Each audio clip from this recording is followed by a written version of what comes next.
దర్శి పట్టణంలో నమ్మకముగా నాణ్యముగా అందమైన ఆభరణములను అందుబాటు ధరలతో సకాలంలో అందించి ఖాతాదారుల మన్ననలు పొందిన Amrutha Sai gold house and pawnbroker. తాకట్టు వ్యాపారం, బంగారు ఆభరణములపై రుణ సౌకర్యం కలదు. ఇట్లు మీ దేవతి రామారావు, దేవతి ఈశ్వర్ సాయి.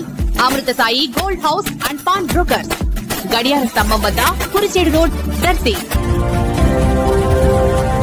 రాష్ట్ర మాజీ ముఖ్యమంత్రి వర్యులు స్వర్గీయ కొణిజేటి రోసయ్య 92వ జయంతి కార్యక్రమం ఈ రోజు శుక్రవారం దర్శిలో దర్శి మండల ఆర్యవైశ్య సంఘం ఆధ్వర్యంలో ఘనంగా నిర్వహించారు. స్వర్గీయ కొణిజేటి రోసయ్య చిత్రపటానికి ఆర్యవైశ్యులు పూలమాలలు వేసి నివాళులర్పించారు. ఆయన సేవల్ని కొనియాడారు. అలాగే గాంధీజీ, అమరజీవిల విగ్రహాలకు కూడా పూలమాలలు వేసి జోహార్లర్పించారు. ఈ కార్యక్రమంలో దర్శి మండల ఆర్యవైశ్య సంఘం అధ్యక్షులు భూమా సుబ్బారావు, సెక్రటరీ రాము, కోశాధికారి కొత్తమాసు సాయి, అలాగే ప్రముఖులు దేవతి వరప్రసాద్, దేవతి మహానంద, బగ్గోరపు సుబ్బారావు, కొల్లా ఉదయ్ భాస్కర్, చంచయ్య, అచ్యుత సత్యం, శ్రీధర్, బసవయ్య, సింగంశెట్టి మల్లి, బొత్సు అనిల్, సూర్య మహేష్, విజయ శ్రీను, ఒగ్గు ప్రదీప్ కుమార్, మహేంద్ర, పవన్ తదితరులు పాల్గొన్నారు.